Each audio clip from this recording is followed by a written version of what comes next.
महाराष्ट्र में किसानों की आवाज को बुलंद करने वाली क्रांतिकारी किसान संगठन के आंदोलन को सफलता मिली है। राज्य सरकार ने ज्वारी की सरकारी खरीद की समय सीमा 30 सितंबर तक बढ़ा दी है।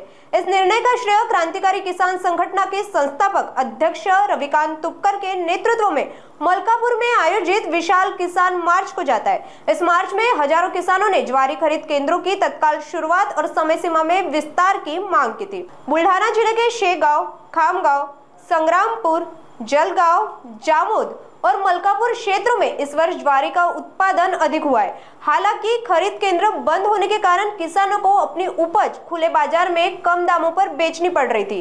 क्रांतिकारी किसान संगठन के निरंतर प्रयासों और आंदोलन के कारण प्रशासन और सरकार पर दबाव बना, जिससे किसानों को राहत मिली है। अब सवाल यह है कि क्या यह निर्णय किसानों की अन्य समस्याओं का समाधान करेगा? क्या सरकार भविष्य में भी ऐसे कदम उठाएगी?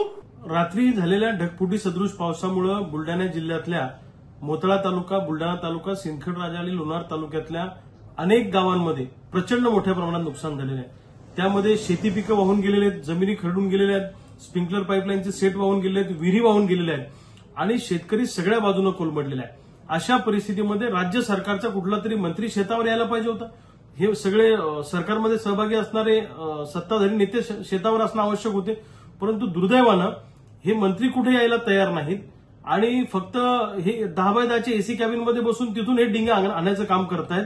माझं सरकारमधल्या लोकांना असं म्हणणं आहे की आज शेतकरी अडचणीत असताना तुम्ही त्यांना आधार द्यायला किंवा 100% नुकसान भरपाई द्यायला त्या ठिकाणी तुम्ही कुठल्याही पद्धतीची हालचाल करत नाही। उद्या मत मागायला आमच्या दारात जेव्हा तुम्ही येणार ना, तेव्हा तुम्हाला हिसका दाखवल्याशिवाय राहणार नाही, लक्षात ठेवा। आज शेतकऱ्याला काय आवश्यकता आहे तर पंचनामे झाले पाहिजे, तातडीने नुकसान भरपाई मिळाली पाहिजे।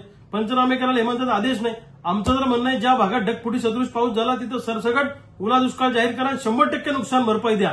आणि जर हे तुम्ही करणार नसाल तर येणाऱ्या काळामध्ये राज्यातले मंत्री कसे आमच्या दुष्काळी भागात फिरतात ते सुद्धा आम्ही बघून घेऊ। जशाच तसं उत्तर दिल्याशिवाय गावगड्यातला शेतकरी आता शांत बसणार नाही, अशी आम्हा शेतकऱ्यांची आता भूमिका आहे।